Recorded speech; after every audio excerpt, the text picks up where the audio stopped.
अगर कहानी अच्छी लगे तो लाइक, कमेंट, सब्सक्राइब जरूर करना। और चाहे तो मुझे इंस्टाग्राम पर फॉलो कर सकते हो। तो चलते हैं कहानी में। मनी कार को ड्राइव कर रहा था।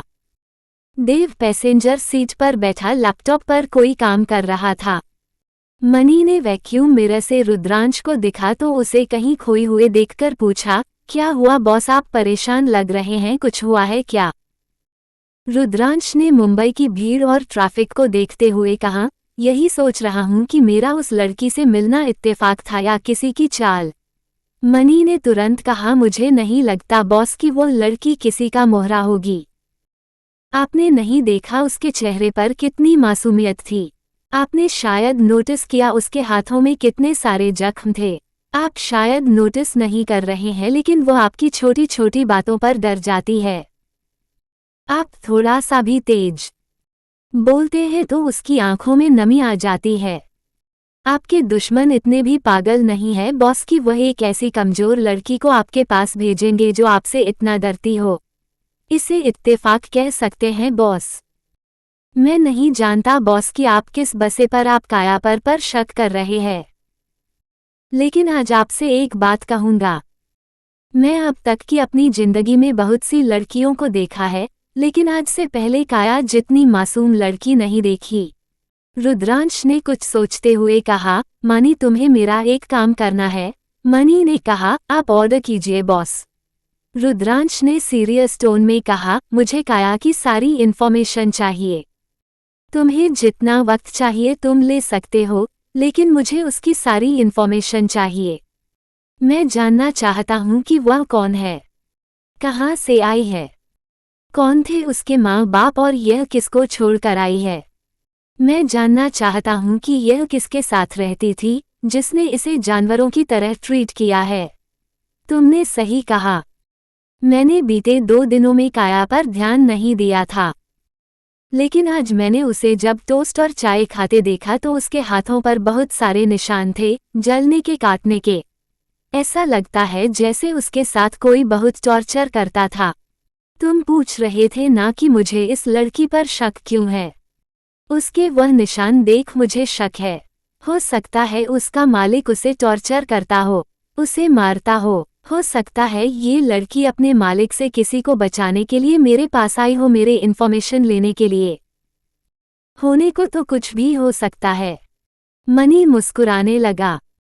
मनी को मुस्कुराते देखकर रुद्रांश ने गुस्से से कहा, मैंने कोई जोक मारा है जो तुम हंस रहे हो। देव जो अपने काम में बिजी था वह भी मनी को देखने लगा। मनी ने ड्राइव करते हुए कहा, बॉस आप कब से मौत से डरने लगे? आप तो हमेशा मुझसे कहते थे कि मौत एक दिन सबको आनी है, जिसकी जैसी लिखी होगी वैसे ही आएगी। अगर आपकी मौत काया जैसी हसीन अप्सरा के हाथों लिखी है तो इतना डरना क्यों? काया को एक मौका तो दीजिए। रुद्रांश गुस्से से मनी को घूरते हुए कहा, जानता हूं, लेकिन अभी मैं मर नहीं सकता जब तक मैं अपनी दुश्मन को मार नहीं लेता। देव ने लैपटॉप पर कुछ देखते हुए कहा, बस हम कब तक अविक को अपने पास रखेंगे? क्या करना है उसके साथ? रुद्रांश ने देव और मनी दोनों को देखते हुए कहा, मैं उसे आज़ाद नहीं कर सकता। अगर मैंने उसे आज़ाद कर दिया तो काव्य मित्तल को लगेगा कि मैं सिर्फ हवा में बातें करता हूँ। मैंने उसकी जान इसलिए नहीं ली क्योंकि मेरे बदले की आग में उसकी कोई गलती नहीं है, लेकिन वह अब तक मेरी कैद में इसलिए है क्योंकि वह एक क्रिमिनल है। और क्रिमिनल की जगह जेल में होती है, आलीशान महलों में नहीं। सारे प्रूफ इकट्ठा करो और उस अविक मित्तल को सीबीआई को हैंडओवर करो, क्योंकि अब मेरा दूसरा निशाना उसकी बेटी अविका मित्तल है। देव और मनी दोनों ने ही सीरियस टोन में कहा, ओके बॉस। देव की जुबान में खुजली हो रही थी। उसने पीछे मुड़कर रुद्रांश को देखते हुए पूछा, एक बात कहूं आपसे बॉस? रुद्रांश ने अपने फोन से नजर उठाकर देव को देखते हुए कहा, मैं अगर मना भी कर दूं तो क्या तुम चुप रहोगे? देव ने ना में गर्दन हिला दी तो मनी मुस्करा दिया। देव ने आगे कहा, आप इतने अच्छे क्यों हैं? जब मैंने शुरू में आपके साथ काम करना शुरू किया था तो मुझे लगा आप बहुत खड़ूस, बहुत ही पत्थर दिल है, लेकिन आज आपकी पर्सनैलिटी देखने के बाद मुझे एहसास हुआ कि मैं कितना गलत था। आप बहुत ही अच्छे हैं बॉस, आप अपनी ये पर्सनैलिटी लोगों से क्यों छुपाते हैं? उस अवीक की मॉम ने आपकी मॉम डैड को मार डाला, फिर भी आप उसे छोड़ रहे हैं, ये बहुत बड़ी बात है। रुद्रांश ने फोन को स्क्रॉल करते हुए कड़वी मुस्कुराहट के साथ कहा, उसकी माँ की गलती की सजा में उसे क्यों दूं? अक्सर हम अपने बदले में इतने अंधे हो जाते हैं कि उनके किए की सजा उनके अपनों को देने लगते हैं। मैं सिर्फ काव्य मित्तल से नफरत करता हूँ, उसके बच्चों से नहीं। ये सब करने का मेरा मकसद काव्य मित्तल के दिल में डर बैठना था, इसलिए उसके बेटे को निशाना बनाया। लेकिन उसका बेटा भी एक क्रिमिनल निकला, जिससे मेरा कोई लेना देना नहीं है। ये काम कानून का है तो वो खुद हैंडल करेगी, अब अपनी बकवास बंद करो और काम करो। इतना कहकर वह अपने फोन में बिजी हो गया। शाम का वक्त आहूजा फार्म हाउस। काया आहूजा फार्म हाउस के छत पर सर्कुलर झूले पर बैठे मेजर राम को याद कर रही थी। उसे याद आ रहा था कि वो कैसे मेजर राम से अपने मम्मा पापा की कहानियां सुनती थी। वो बचपन से ही अपनी मामा और पापा की कहानी सुनकर बड़ी हुई थी। वो भी चाहती थी कि उसे उसके पापा जैसे कोई प्यार करने वाला मिले, जो उसे बहुत प्यार करे, इतना कि उसके हर दर्द को अपना बना ले। शायद इस उम्र में ऐसे सपने सभी लड़कियां देखते हैं। काया भी देख रही थी। शायद यह उम्र ही ऐसी होती है जो लड़कियां राजकुमार के सपने बुनने लगती है। उनका राजकुमार ऐसा हो, उन्हें इतना प्यार करे, उनके सिवा किसी और को ना देखे। ऐसे बहुत से सपने होते हैं, लेकिन हर सपने सच नहीं होते, क्योंकि हकीकत की दुनिया बहुत डरावनी होती है। काया को एक बात बहुत अच्छी लगी थी। उसके पापा ने कभी उसकी मामा को रोने नहीं दिया था। उसकी मामा उसके पापा की दुनिया थी। वो अपने मम्मा और पापा के नाम को मिलकर काया बनी थी, तो वह उस नाम को कैसे बदल सकती थी? काया तभी से बेचैन थी जब से छोटे रुद्रांश ने उसके नाम को बदलने को कहा था। काया ने अपने मम्मा पापा को देखा नहीं था, क्योंकि मेजर राम के पास ना तो कांची की कोई फोटो थी और ना ही अगस्त्य की फोटो थी। काया को हमेशा गॉड से यही शिकायत रहती थी कि क्या वह इतनी बुरी थी कि उसे अपने मम्मा पापा को देखने का भी हक नहीं दिया। काया आसमान की तरफ देखते हुए दर्द से मुस्कुरा रही थी। उसकी आंखों में आंसू था। उसने सिसकते हुए कहा, नानू आपने ऐसा क्यों किया? आप मुझे छोड़कर क्यों चले गए? आपके जाने के बाद सब कुछ बदल गया। नानी मुझे टॉर्चर करने लगी और आज मैं एक ऐसे शख्स के साथ हूं जो बात बात पर मुझ पर गुस्सा करते हैं, मुझे डांटते हैं, मुझे रुलाते भी है। लेकिन पता है नानू, वह मेरा बहुत ख्याल भी रखते हैं।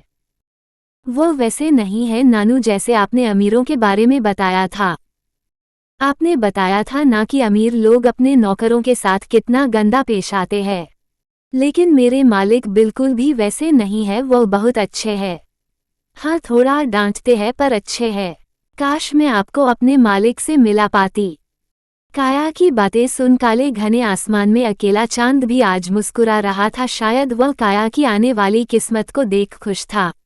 शायद चांद को भी उसे छोटी सी लड़की की बातें सुनना अच्छा लग रहा था। चांद के साथ कोई और भी था जो उसकी बातों को बहुत ही ध्यान से सुन रहा था, और वो कोई और नहीं बल्कि रुद्राक्ष था जो उसके पीछे खड़ा था। कॉलेज। माया प्रोफेसर मानस को देखकर घबरा गई। वह जैसे ही गर्ल्स वॉशरूम से बाहर निकलने को हुए, प्रोफेसर मानस ने उसकी कलाई को पकड़कर एक झटके से उसे पीछे कर दिया, जिससे वह जमीन पर गिर गई। प्रोफेसर मानस ने गर्ल्स वॉशरूम के डोर को लॉक कर दिया। माया खुद को संभालते हुए खड़ी हुई। उसके हाथ में काफी चोट आ गई। माया बहादुर तो थी, लेकिन कियारा जितनी बहादुर नहीं थी। ऐसा इसलिए था क्योंकि शौर्य निधि और मनन ने उसे बहुत ही लाड प्यार से पाला था। उसे दुनिया की हर बुराई से बचा कर रखा था, लेकिन वह अपने लाड प्यार में ये भूल गए थे कि वो हर वक्त अपनी जान से प्यारी बेटी के साथ नहीं रहेंगे। माया अपने दर्द को बर्दाश्त करते हुए जमीन से उठकर खड़े होते हुए प्रोफेसर मानस को देखते हुए हकलाते हुए कहा, ये आप क्या कर रहे हैं प्रोफेसर? प्रोफेसर मानस शैतानों की तरह हंसते हुए कहा, वही जो मुझे कुछ दिन पहले करना चाहिए था। मैंने कुछ दिन पहले तुम्हें एक डील का ऑफर दिया, लेकिन तुमने मेरे डील के बदले मेरे मुंह पर कालिख लगाई। तुमने मेरी पूरे क्लास के सामने बेइज्जती की, अब उसका बदला तो लेना बनता है ना स्वीट हार्ट। बिना कुछ किए तुमने मुझे बदनाम कर दिया। अब वही सब मैं तुम्हारे साथ इस वॉशरूम में करूंगा ताकि तुम भी बाहर किसी को मुंह ना दिखा सको। इतना कहकर प्रोफेसर माइंस माया के करीब जाकर माया के बाल को पीछे से पकड़कर खींचते हुए माया के होठों पर किस करने की कोशिश करने लगे। माया अपने आप को प्रोफेसर मानस से छुड़ाने के लिए नाकाम कोशिश करने लगी। उसे सामने खड़े उस प्रोफेसर की शक्ल में हैवान से डर लग रहा था, जिनकी नजरों में उसके लिए सिर्फ हवस थी, जिसके जबान से उसके जिस्म के लिए लार टपक रही थी। माया ने हिम्मत करते हुए अपने पैरों से प्रोफेसर मानस के प्राइवेट पार्ट पर किक कर दिया, जिससे प्रोफेसर मानस ने एक झटके से माया को छोड़ दिया। माया प्रोफेसर मानस को धक्का देकर वॉशरूम के डोर के पास जाकर अपने कांपते हाथों से डोर ओपन करने की कोशिश करने लगी कि प्रोफेसर मानस ने पास में पड़ी डस्टबिन को उठाकर माया के पैरों पर मार दिया, जिससे माया घुटने के बल जमीन पर गिर गई। उसकी चीख निकल गई। प्रोफेसर मानस माया के पास आकर माया के बबाल को अपनी मुट्ठियों में पकड़ माया को जमीन उठाते हुए माया के गाल पर एक जोरदार का थप्पड़ जड़ दिया, जिससे माया का चेहरा लेफ्ट से राइट हो गया।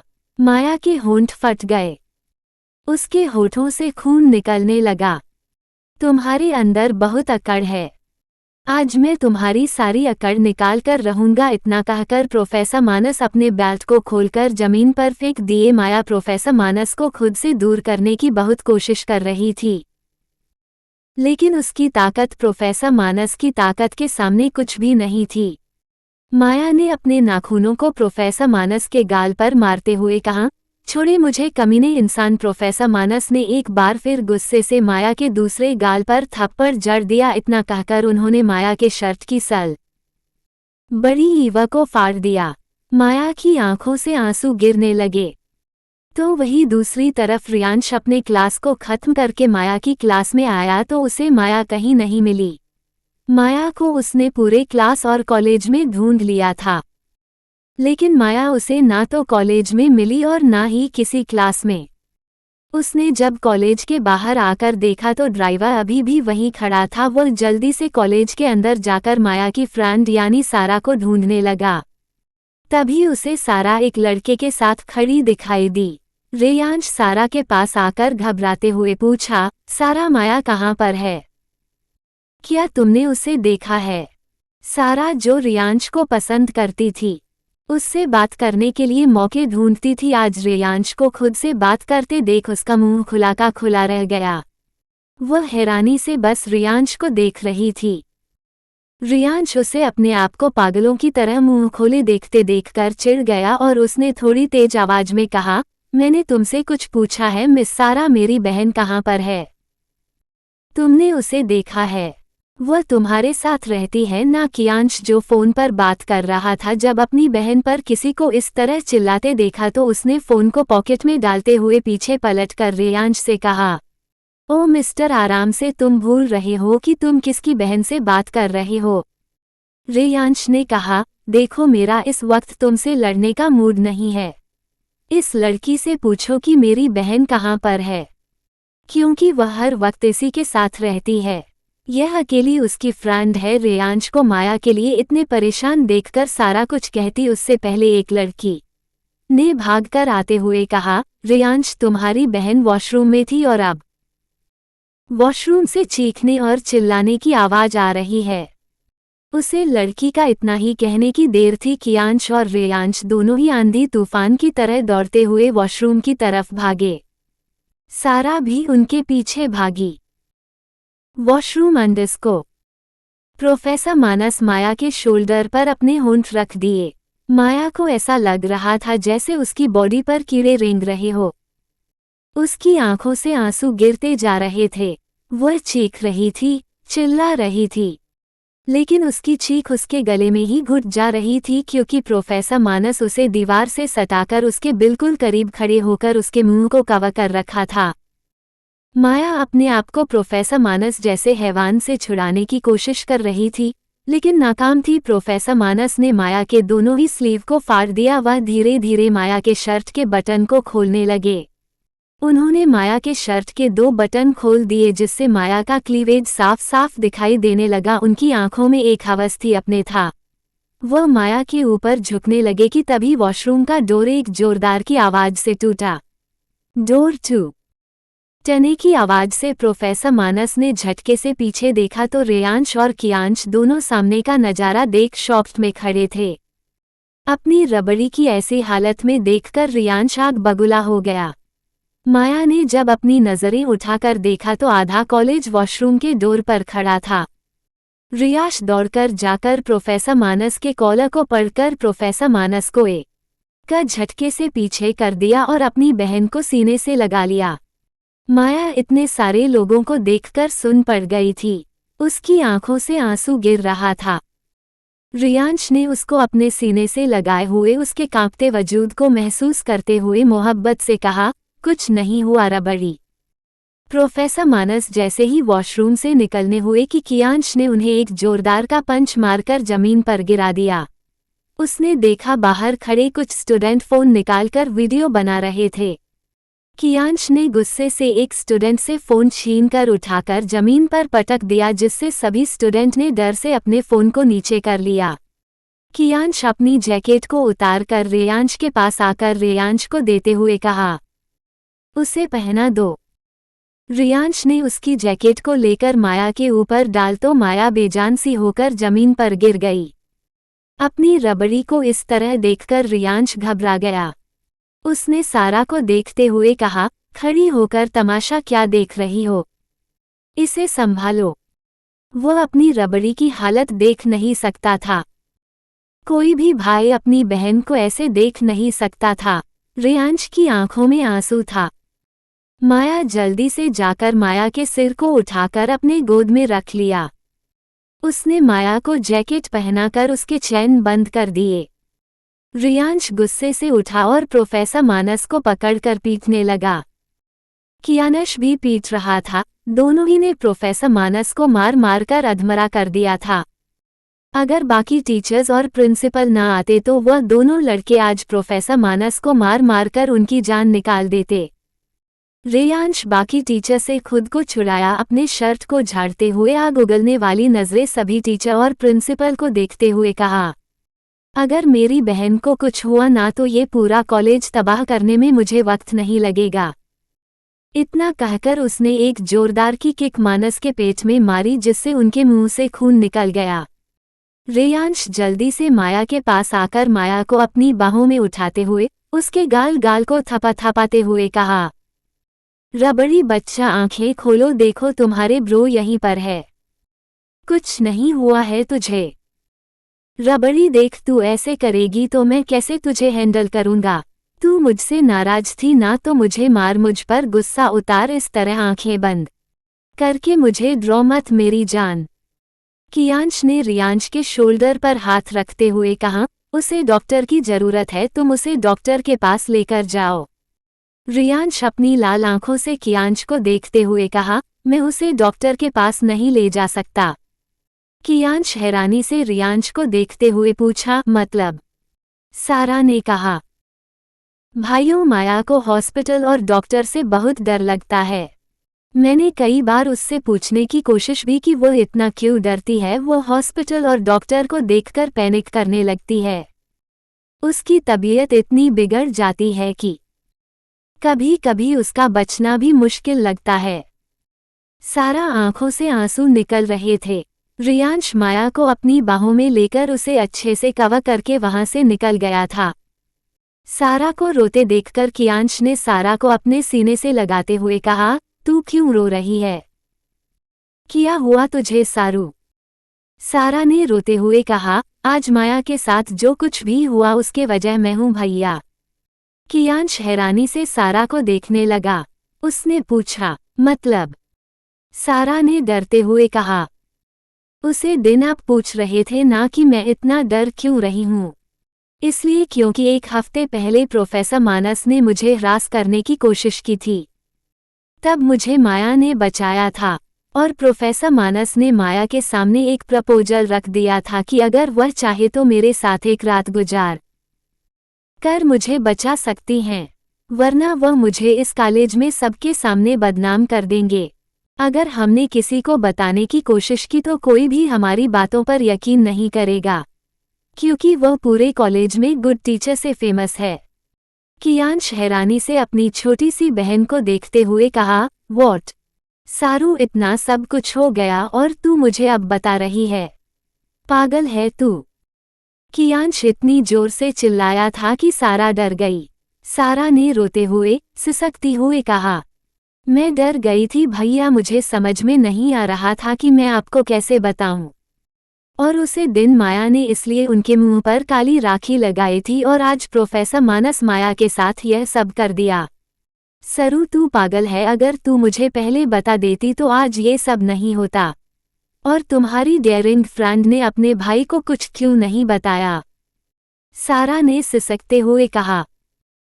माया सुबह में मुझसे कह रही थी कि उसने अपने भाइयों को बताने की कोशिश की थी, लेकिन प्रोफेसर मानस का नाम सुन उसके भाइयों को लगा कि वह प्रोफेसर मानस के साथ कोई शरारत करके आए हैं, इसलिए वह अपने भाई से नाराज हो गई और उन्हें कुछ नहीं बताया। मुझे नहीं पता था कि भाइयों ये सब हो जाएगा। एकांश को अपनी बहन पर इस वक्त बहुत ज्यादा गुस्सा आ रहा था, लेकिन उसने आज तक सारा से ऊंची आवाज में बात तक नहीं की थी, तो उस पर गुस्सा करने की तो दूर की बात थी। सारा ने रोते हुए कियाना गले लगाते हुए पूछा, भाइयों, माया को कुछ होगा तो नहीं ना? वो बहुत अच्छी है, वो कभी किसी को परेशान नहीं करती है, सबको हंसाती रहती है। आपको पता है, उसकी वजह से हमारा क्लास हंसता है। भैया, माया मेरी सबसे अच्छी बेस्ट फ्रेंड है, उसे कुछ नहीं होगा ना? कियांश अपनी बहन के बैग को सहलाते हुए माया के बारे में सोचने लगा। उसके सामने माया की खाली आंखें घूम रही थी। कियांश ने आज से पहले ऐसी आंखें नहीं देखी थी। Ahuja farm house. रुद्रांश ने अपनी रौबदार आवाज में कहा, अगर मेरी तारीफ के पुल बांध लिए हो तो मेरे लिए एक कप कॉफी बना दो, क्योंकि मेरे सर में बहुत ज्यादा दर्द हो रहा है। अपने पीछे रुद्रांश की आवाज सुनकर काया उछलकर झूले से खड़ी हो गई।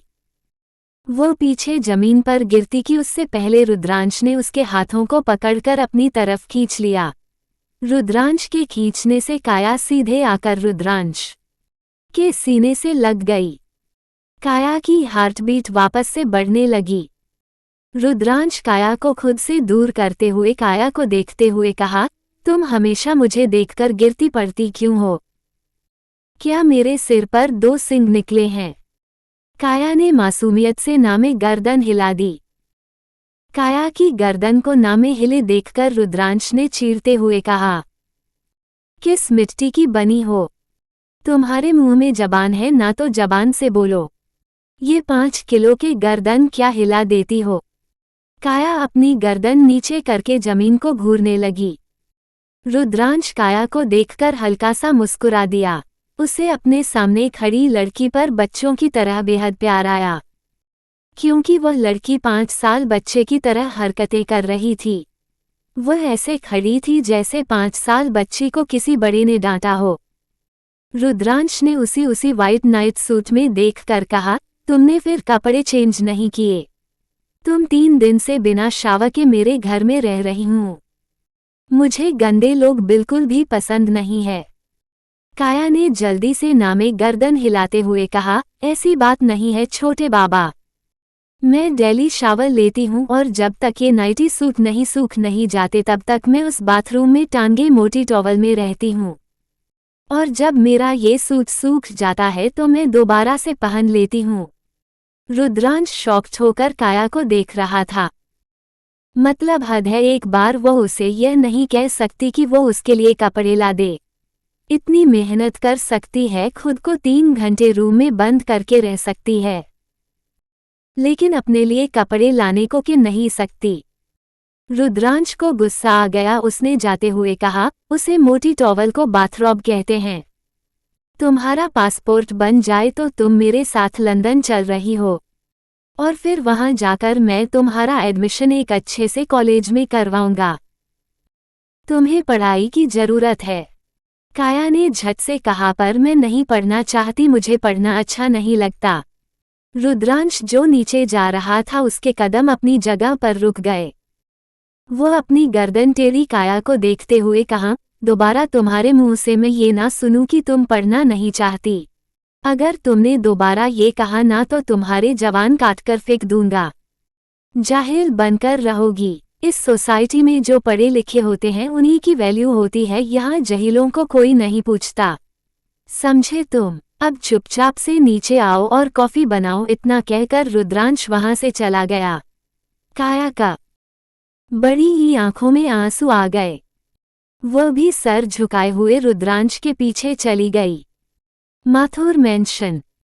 रेयांश जब माया को माथुर मेंशन लेकर आया तो निधि, मनन और शौर्य जो तीन ही किसी मीटिंग के सिलसिले में बात कर रहे थे, अपनी लाडो को रेयांश के बाहों में इस तरह बेजान देखकर उन तीनों के सर पर जैसे बम फूटा।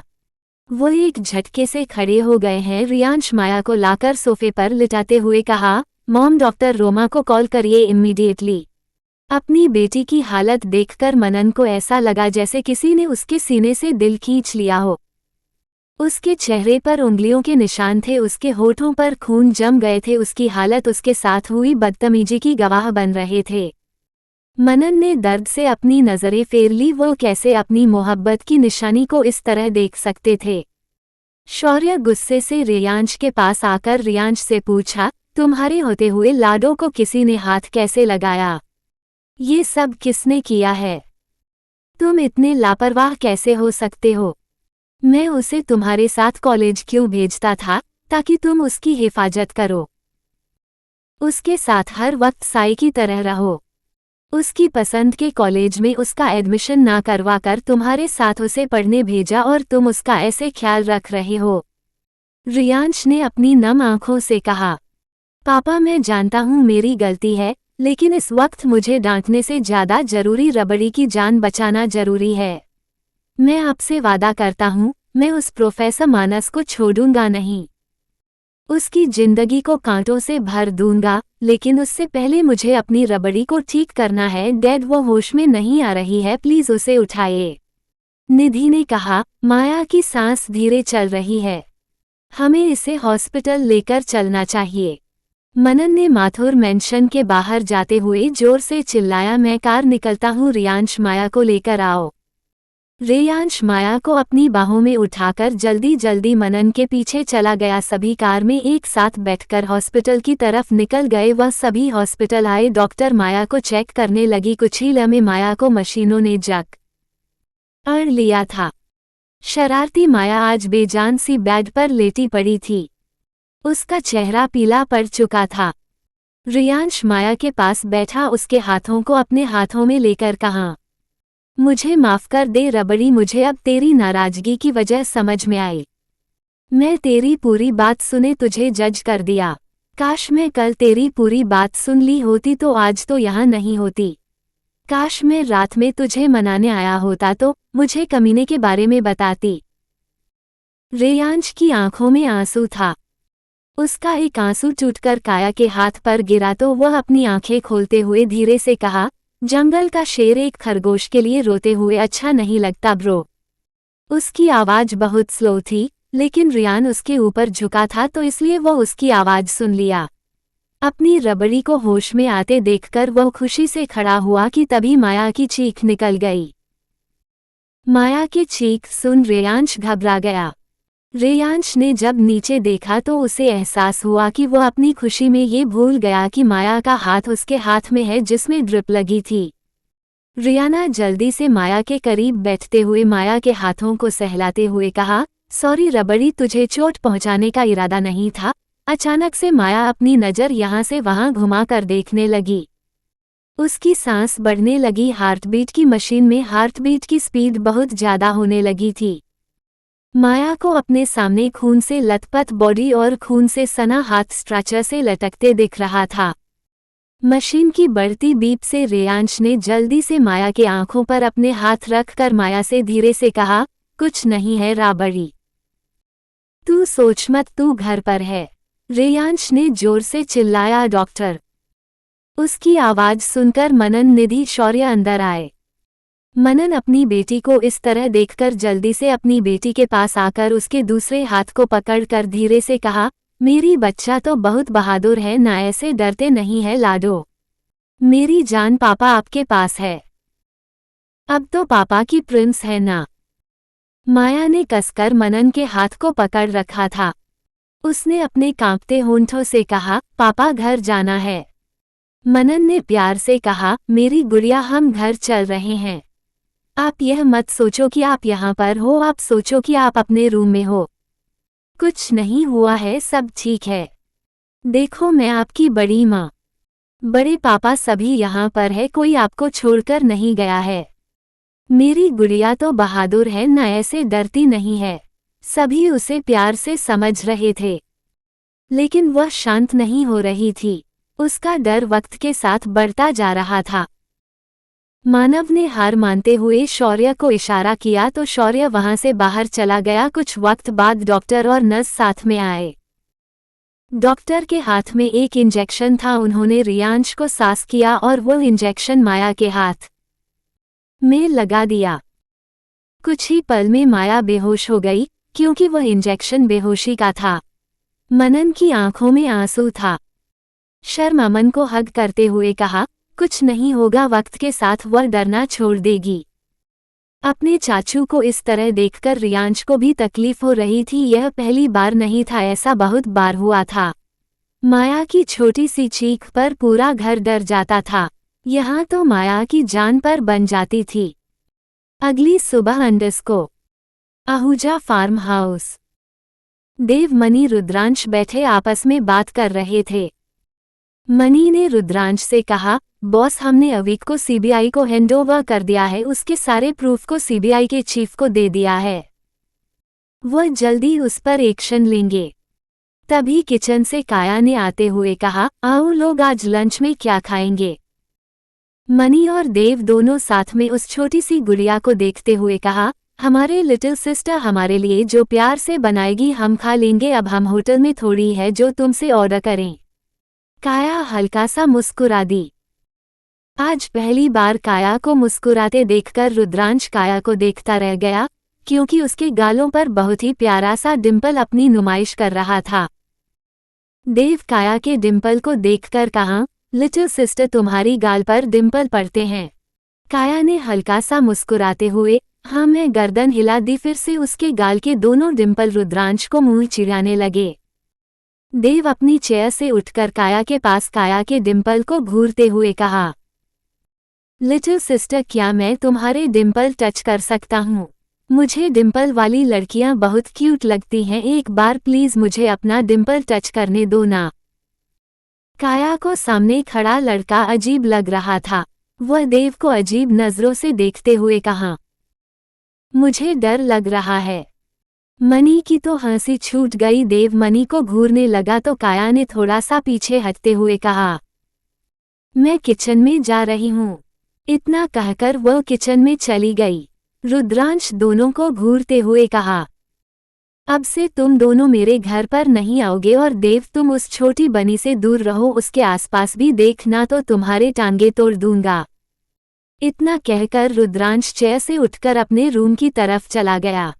देव और मनी दोनों मुंह खोले हुए रुद्रांश की बैक को देखते रह गए। उसका बॉस जो आज तक सिर्फ अपने बदले के पीछे भागता रहा, कभी किसी लड़की के तरफ नहीं गया और ना ही कभी किसी लड़की के लिए स्टैंड लिया, आज एक छोटी सी लड़की तो उसने नाम तक रख दिया छोटी बनी।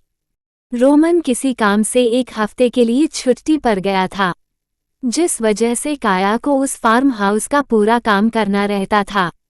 वह तीनों टाइम का खाना बनाती थी, घर की साफ सफाई करती थी, रुद्रांश के कपड़े धुलती थी, फिर उसके कपड़े को प्रेस भी करती थी, उसके जूते को पॉलिश करती थी, उसके हर छोटी छोटी चीजों का ध्यान रखती थी। वो जब तक रात में जागता था उसके साथ जागती थी, उसे रात में जब भी कॉफ़ी की ज़रूरत पड़ती थी उसे कॉफ़ी बना कर देती थी। वह रुद्रांश का बीवी की तरह ख्याल रखी थी। इस बात से दोनों ही अनजान थे। रुद्रांश इस बात से अनजान था कि उसे धीरे धीरे काया की आदत पड़ रही थी। 18 साल की काया उसका हर काम करती थी और वक्त से पहले करती थी। इस बात से रुद्रांश काफी इम्प्रेस था। दोपहर का वक्त। काया को यहाँ आए हुए काफी दिन हो गया था और वह अभी भी सिर्फ एक ही कपड़े में थी।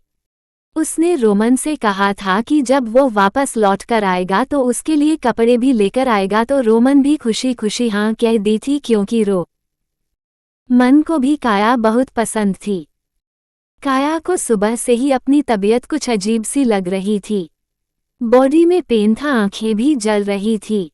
वो किचन में खड़ी खाना बना ही रही थी कि तभी किचन में रुद्राक्ष ने आकर फ्रिज को खोलकर पानी का बोतल निकालकर पान बड़ी ही पीते हुए कहा, ये सब काम छोड़ो और तैयार हो जाओ, हम शॉपिंग पर जा रहे हैं। काया जो खुद में खोई हुई खाना बना रही थी, अचानक से अपने पीछे रुद्रांश की आवाज सुनकर वह हड़बड़ा गई और गलती से उसका हाथ कढ़ाई से लग गया, जिससे उसकी जोरदार चीख निकल गई। Ahuja farmhouse. काया की चीख सुन रुद्रांश काया के पास आकर काया के हाथ को देखा तो उसका वह मुलायम दूध जैसा हाथ बिल्कुल रेड हो गया था। काया की आंखों से मोटे मोटे आंसू बहने लगे, लेकिन गले से एक आवाज नहीं निकल रही थी। रुद्रांश उसके हाथ को अपने हाथों में लेते हुए कहा, क्यूट बनी, इतना कौन डरता है, देखो डर की वजह से तुमने अपना हाथ जला लिया। कितनी बार तुम्हें समझाऊं, मेरे सिर पर सिंग नहीं निकली है और नहीं मैं इंसानों को खाता हूं, इसलिए मुझसे डरना बंद करो। इतना कहकर रुद्रांश काया के हाथ को पकड़े हुए बेसिन के पास गया और काया के हाथ को बेसिन के सामने करते हुए पानी को चालू कर उसके हाथों को धीरे धीरे साफ करने लगा। उसने काया को कमर से उठाकर स्लैब पर बैठा दी या और फिर फर्स्ट एड बॉक्स लाकर उसके जले हुए पर ऑइंटमेंट लगाने लगा। उसने काया के हाथ पर ऑइंटमेंट लगाते हुए पूछा, क्यूट बनी, तुम्हें ये सारी चोट कैसे लगी है? ये सब निशान कैसे हैं? इतना पूछकर रुद्रांश शांत हो गया, लेकिन जब उसे काया से कोई जवाब नहीं मिला तो उसने अपनी गर्दन उठाकर काया को देखा तो काया बिना पल के झपकाए उसे ही देख रही थी। काया को अपने आप को इस तरह देखते देखकर रुद्रांश ने काया के चेहरे पर हाथ रखते हुए पूछा, क्यूट बनी, क्या मैं कोई एलियन दिखता हूँ जो तुम मुझे ऐसे देख रहे हो? मैं तुमसे कुछ पूछा है कि तुम्हें ये सभी चोट के निशान कैसे लगी थी? क्या तुम्हें कोई टॉर्चर करता था?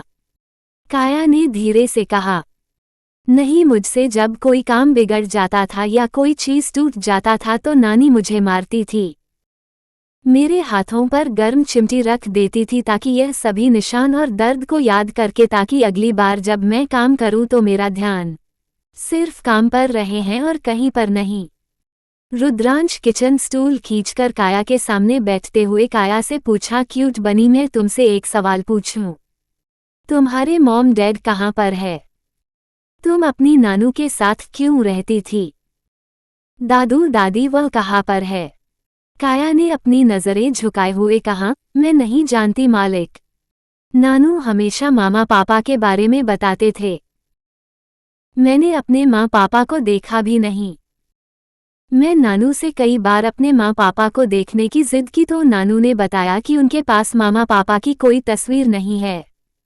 मेरे मामा पापा के बारे में पूछने से नानू बहुत परेशान हो जाते थे, उदास भी हो जाते थे, इसलिए मैंने उनके बारे में पूछना बंद कर दिया क्योंकि मैं नानू से बहुत प्यार करती थी। वक्त के साथ नानू बहुत उदास रहने लगे थे। नानू की तकलीफ देखकर मामा को तकलीफ भी हो रही थी, इसलिए मामा ने नानू को अपने पास बुला लिया। मैं भी मामा से कहती हूँ कि मुझे अपने पास बुला लें। मुझे यहाँ नहीं रहना क्योंकि कोई मुझे प्यार नहीं करता। काया इससे आगे कुछ कहती रुद्राक्ष काया के होठों पर अपनी उंगली रखते हुए कहा, क्यूट बनी, जिंदगी से इतनी जल्दी हार मान जाओगी तो जिंदगी से लड़ोगी कैसे?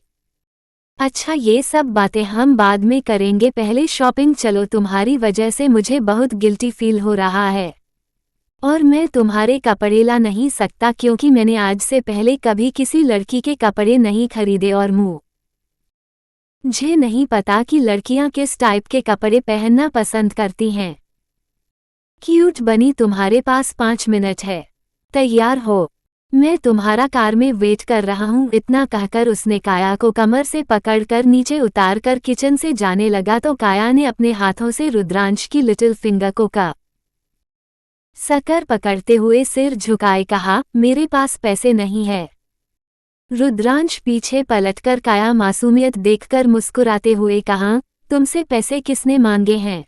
तुम मेरे लिए काम करती हो और मेरे लिए जो काम करते हैं मैं उनकी जिम्मेदारी उठाता हूँ। रोमन की भी जिम्मेदारी उठाता हूँ। तुम और रोमन मेरे लिए बराबर हो, इसलिए अपनी मासूम शक्ल को मेरे चेहरे के सामने से दूर करो क्योंकि मुझे तुम्हारी मासूमियत से गुस्सा आता है। 1 हफ्ते बाद प्रोफेसर मानस के चेहरे का नक्शा बिगड़ गया था और यह नक्शा किसी और ने नहीं बल्कि रियांश ने बिगाड़ा था। रियांश ने प्रोफेसर मानस की बॉडी के किसी ऐसे हिस्से को नहीं छोड़ा था जहां उसने उसकी बॉडी को जला या नहीं था। प्रोफेसर मानस चेयर पर बंधे थे, उनके मुंह से खून गिर रहा था, उनके चेहरे पर जगह जगह खून जमे थे। रियांश प्रोफेसर मानस के सामने खड़ा गुस्से से यूं ही घूर रहा था। उसके दिल में जो आग लगी थी वो अभी भी ठंडी नहीं हुई थी। अगर वो इस दुनिया में सबसे ज्यादा किसी से प्यार करता था तो वही थी उसकी रबड़ी। वो अपनी राबड़ी के लिए जान दे सकता था और जान ले भी सकता था। रियांश अपनी रबड़ी से बिना वजह प्यार नहीं करता था। उसकी रबड़ी थी ही ऐसी कि कोई भी उसे प्यार किए बिना रह नहीं सकता था।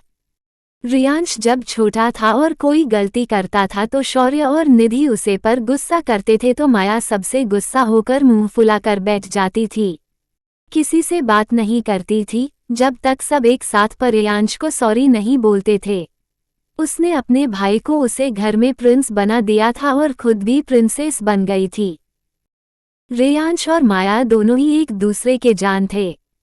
रियांश कॉलेज की किसी भी लकड़ी की तरफ इसलिए नहीं देखा था क्योंकि माया ने उससे कहा था कि वो अपनी भाभी खुद चुनेगी और रियांश ने उससे वादा किया था कि उसकी पसंद चाहे जैसी भी होगी वह बिना कुछ कहे बिना कोई सवाल किए उसकी पसंद की हुई लड़की से शादी कर लेगा, क्योंकि वह जानता था माया अपने लिए कभी गलत फैसला ले सकती है लेकिन उसके लिए कभी कोई गलत फैसला नहीं करेगी। रियांश ने गुस्से से प्रोफेसर मानस के जबड़े को पकड़कर दांत पीसते हुए कहा, अब तुम्हें एहसास हो रहा होगा कि मेरी बहन को कितनी तकलीफ हो रही है। तुम्हें पता है इन बीते 1 हफ्तों में वह एक रात भी सुकून से नहीं सोई।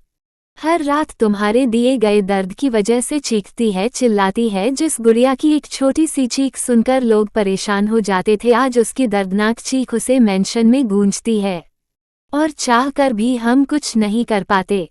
मैं तुम्हें इतनी आसान मौत नहीं दूंगा, तुम्हें तड़प तड़प कर मरूंगा क्योंकि तुमने मेरी रबड़ी को चोट पहुंचाने की हिम्मत की है। प्रोफेसर मानस, आपको मैं शक्ल से बहुत शरीफ लग रहा था और मैं लोगों के लिए शरीफ हूँ, लेकिन मैं अपनी राबड़ी के मामले में बहुत खतरनाक भी हूँ। अगर उसे एक छोटा सा कीड़ा भी काट लेता था ना तो मैं उस कीड़े को मसल देता था। तुमने उसे इतनी तकलीफ दी है तो तुम अपना अंजाम सोच ही सकते हो कि मैं तुम्हारे साथ क्या कर सकता हूँ। प्रोफेसर मानस ने हल्के होश में कहा, मुझे माफ कर दो, तुम चाहो तो मैं पूरे कॉलेज के सामने तुम्हारी बहन के कदमों में गिरकर माफी मांग लूं, मेरी जान को बख्श दो। रियांश एक जोरदार का थप्पड़ प्रोफेसर मानस के गाल पर गिरते हुए कहा, माफी? रबड़ी के मामले में मैं माफी किसी को नहीं देता, उसके मामले में सिर्फ लोगों को सजा मिलती है और तुम्हें भी मिलेगी। इतना कहकर उसने पास में रखे नमक को उठाया और उसके जख्मों पर रगड़ दिया जिससे प्रोफेसर मानस की दर्दनाक चीख निकल गई। आ प्रोफेसर मानस की दर्दनाक चीख सुनकर रियांश को सुकून मिल रहा था। उसके दिल में लगी आग को प्रोफेसर मानस की चीख पानी का काम कर रही थी। उसने और कसकर उनके जख्मों पर नमक रगड़ते हुए कहा, तुम्हारे दर्द मेरी रबड़ी के सामने कुछ भी नहीं है। तुम्हारी वजह से मेरी रबड़ी खुद को आईने में नहीं देखती। उसे लगता है कि वह गंदी हो गई है, हमें अपने करीब नहीं आने नहीं देती। उसे हर इंसान में तुम हारी दरिंदगी दिखती है। सूर्यवंशी मेंशन। सारा अपने वॉलपेपर पर रियांश के फोटो को देखते हुए कहा, आप मुझसे और भी नफरत करेंगे। आपको लगेगा कि मैं आपकी बहन का ख्याल नहीं रख सकी। मैं जानती हूँ आप हर उस लड़की से नफरत करते हैं जो आपकी बहन को दर्द देती है, ये दर्द की वजह बनती है। काश आप मुझसे भी उतनी ही मोहब्बत कर पाते जितनी माया से करते हैं। काश आपको भी मुझसे मोहब्बत हो जाती। काश हमारे बीच कोई दूरी न होती। काश मैं अपने प्यार को आपके सामने रख पाती। I love you Riyansh. काश आप इस वक्त मेरे फोन में नहीं मेरे सामने होते हैं। तभी पीछे से कियांश ने कहा, सारू तुम उस एंग्री मैन से प्यार करती हो। अपने भाई की आवाज सुनकर सारा से फोन छूटकर जमीन पर गिर गया, उसकी सांसें रुक गई। अगर कहानी अच्छी लगे तो लाइक, कमेंट, सब्सक्राइब जरूर करना और चाहे तो मुझे इंस्टाग्राम पर फॉलो कर सकते हो। तो मिलते हैं अगले पाठ में।